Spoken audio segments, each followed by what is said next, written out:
Hey guys, back in the garage again, working on scraps. I've been dragging my butt lately. I still haven't been feeling good. I feel better today, but the last couple of weeks I was really just dragging, and I figured let me just take a little time off. Tomorrow I have a doctor's appointment just to make sure everything's okay, and then we're gonna keep moving along. Game plan for today: I'm gonna throw the distributor in, throw the spark plug wires in, throw the cap, rotors, everything. I want to get this thing ready to start. I won't be able to start this thing because it's just a nightmare under the dash. They just chopped everything away. So it's probably going to take me a few hours just to straighten that out, which is okay. But as far as today, I really want to get it close to getting started. I brought it up to top dead center. I used my my little button right over here. It's just you just clip it to one side of your starter, and the other side gets clipped to the positive line where it comes up to the battery, and then you just tap it around. I bring it up to top dead center. Let's see if you can see it. Right down in there, you can see I got it up. Can you see it down there? Maybe. Yeah, right there. I got it up to top dead center. So hopefully, when it's ready to start, it won't be 180 out. It shouldn't be because it's on a compression stroke, so it should be right there. But that's what I want to try to get done today. So enough babbling. Let's get to work. All right, guys. Before I get started, I just want to show you something. I got a brand new distributor cap and rotor right here. You get it from Rock Auto. They're like probably about $90. It comes with the points, everything preset. All you have to do is just drop them in. Before I get started on that, I'm going to pull this air cleaner off, because I'm real paranoid. I don't know if you ever noticed, whenever I get an open carburetor or something like that, I always put like a rag or something over the carburetor. It's a funny story. A long time ago, I'm sitting down having my coffee. Oh, as a matter of fact, this morning I was sitting down having my coffee, and I came across this. The back seats. I needed a back seat for this car, and every day in the morning I look for it. Today I just happened to find one, and it was about 10 minutes away. The thing is, it's blue. This car right here has the same color blue interior, but the backrest on the top, it's all frayed. So I'm going to take this one, I'll strip it down, I'll reupholster it, and I'll throw it in this car right here. But back to what I was saying. A long time ago, while I was sitting there having my coffee, I come across a really nice 70 Nova. It was actually a beautiful car. It said needs a motor. Motor's no good. So I called the guy. He had his number there. I called him up. He's like, yeah, it's got a really bad rapping sound. I go, no kidding. So he's like, yeah, if you want to come and take a look at it, come and take a look at it. And to me, I didn't care. The car was so nice, I would have bought it even if it didn't have a motor in it. So I drive over to the gentleman's house. I look at the car. The air cleaner was off. And this rod, let me show you.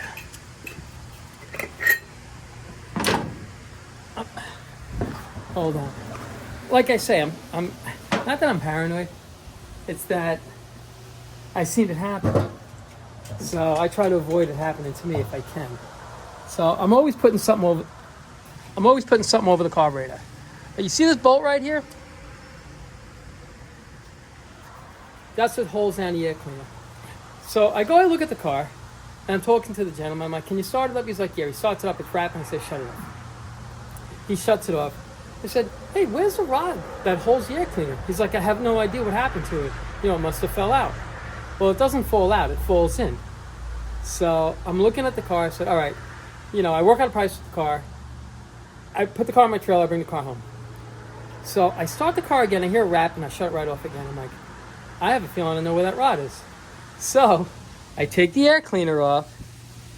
I look down the intake port, and sure enough, there it is, wedged in between the valve and the head. So I grabbed it, and I was able to pull it out. I pulled the valve cover off, and I pushed down on it a little bit, so I was able to relieve the pressure to get the rod out. I put the whole thing back together and turned the ignition. The car started right up and just hummed. So that's why I'm so paranoid. And I'm always throwing something over anything that goes down into the motor, I'm always covering it with something. So that's just something I wanted to let you guys know, because it happened to that gentleman, and it was just a terrible thing because it was such a beautiful car. And for that rod to fall in there, I guess what happened was the nut was on the top, the nut fell off. the rod probably started spinning out and just dropped right down through the carburetor, right into the intake valve. So, just I guess, there was a mistake that somebody made. I figured I'd share that with you. So, all right, enough babbling. Let's get to work.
I just want to show you where the oil pump rod is and the position that it's in.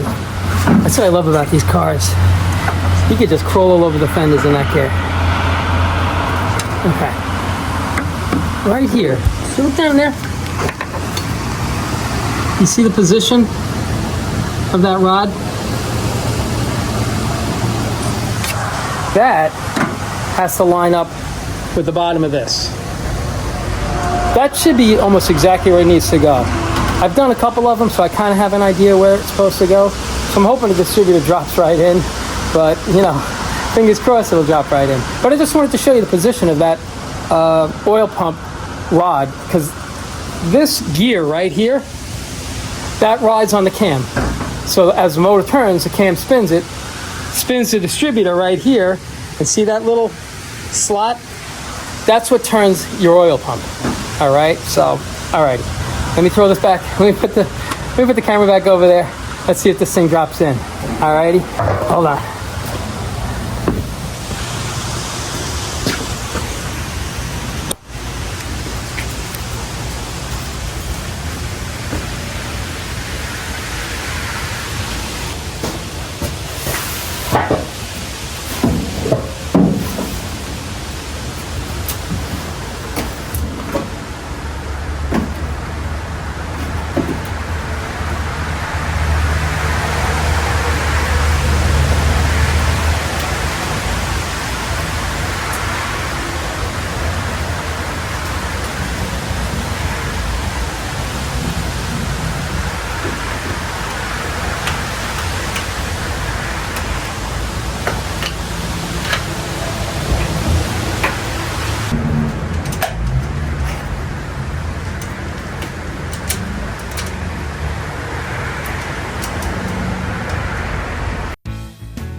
All right, guys, I just want to stop and show you where we are right now. I ran all the plug wires, they're all in order. I changed out these aftermarket. Well, those are the aftermarket wire holders. I don't like the way they look on there. I put the factory ones in right here and another one down over there.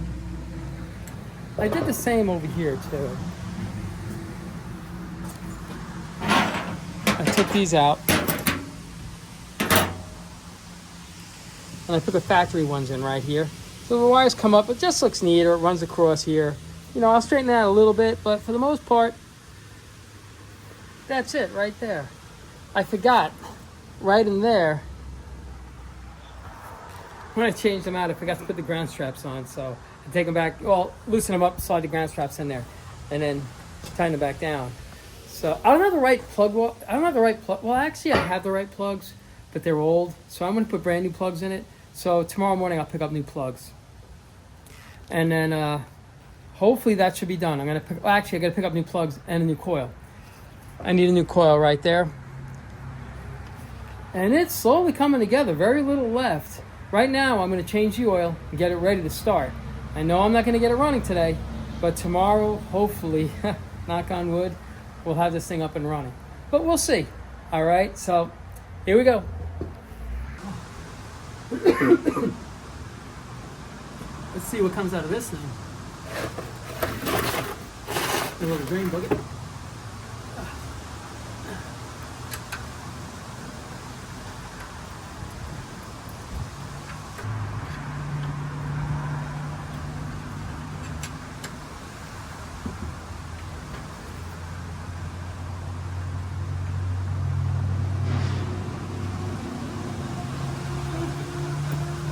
Not so terrible. Not so terrible at all. A little dirty, but not too bad.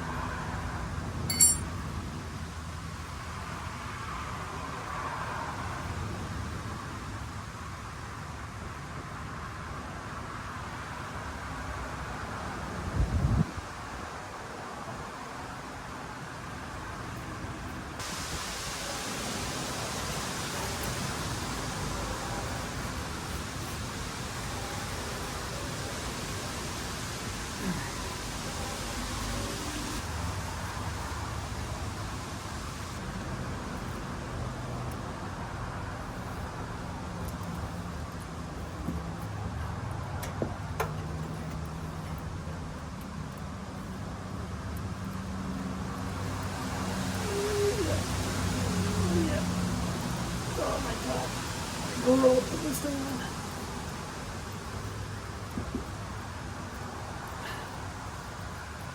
Okay.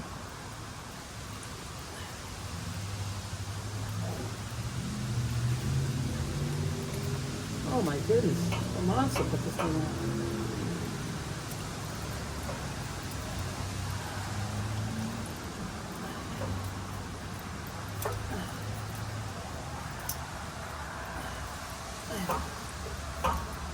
Holy cow.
Loose.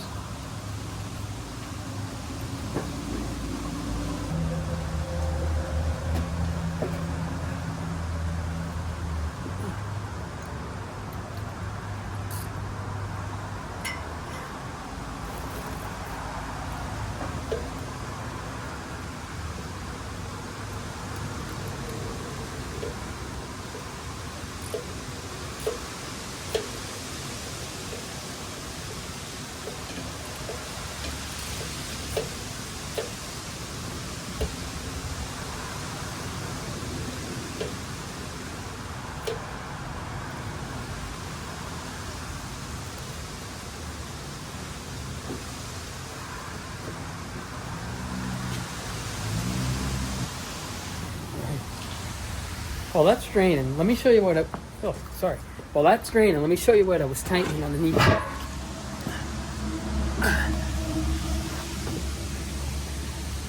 See right here?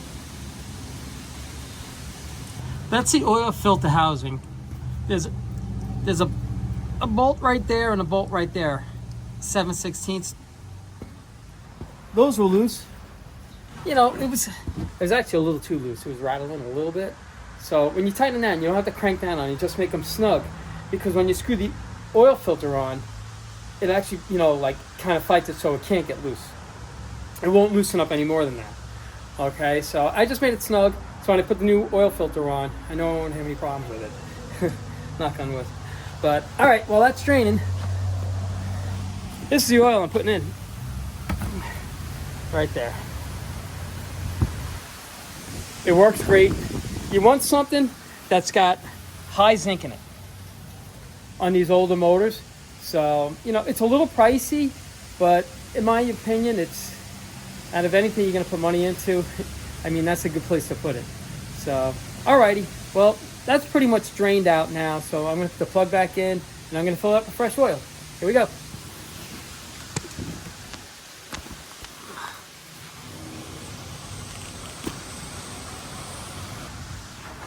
All right, I fill this up about 3/4 of the way. What you do is you take a little of the oil and just run it around the gasket right there. Now that's all ready to go in. So that's pretty much all drained out. I'm gonna put the drain plug in. I'll put the I'll put the oil filter in. I'll fill the crankcase up, and it's almost ready to start. I mean, other than the plugs and the coil and things like that. But all right, here we go.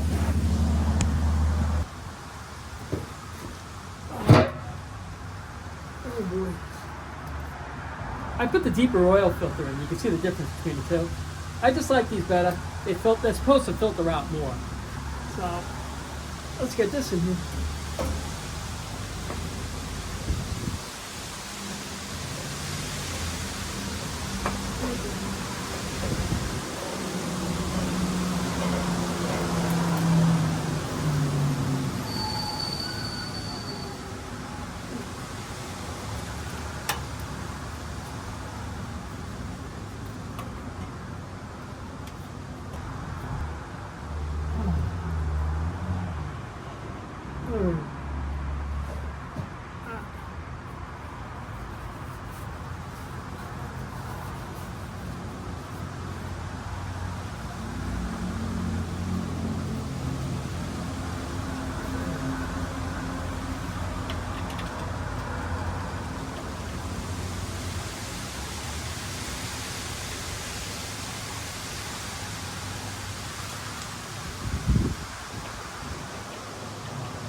assuming that these baffles are right there.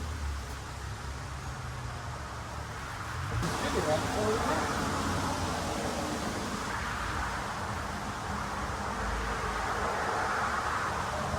It's terrible. Terrible to me. What do you forget?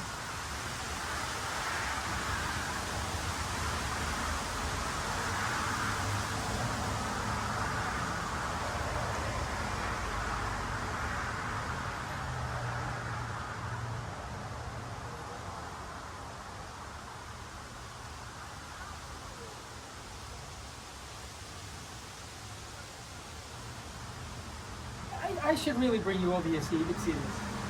This is such a terrible design.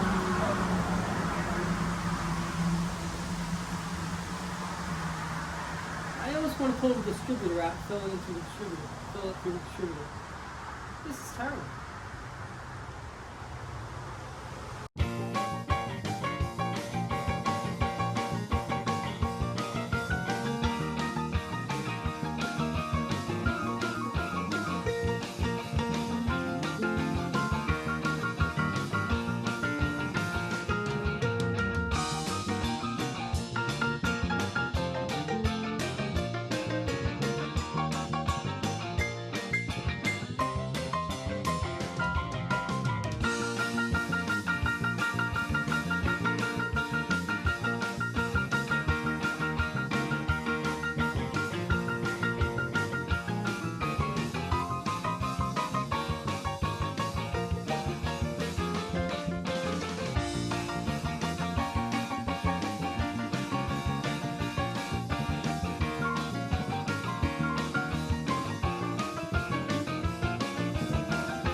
All right, guys, I just want to show you what I was fighting with when I had to add the oil to this.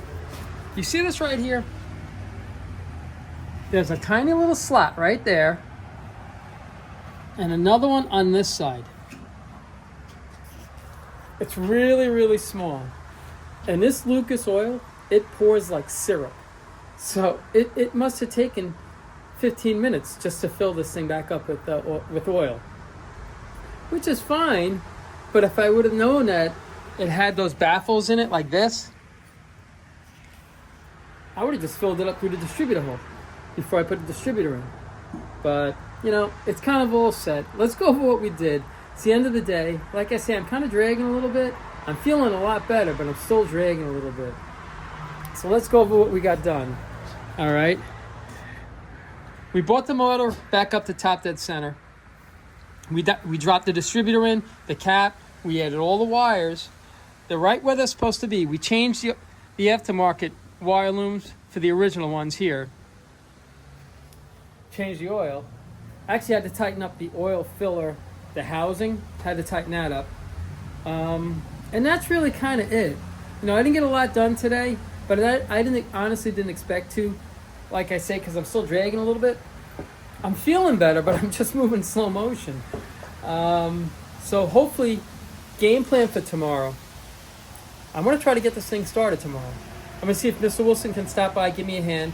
There's like 4 wires on it, maybe about 6 wires underneath the dash that they cut. And I see the reason why they cut them, because they just couldn't get, they probably couldn't get it to start because they didn't jump out the neutral safety switch.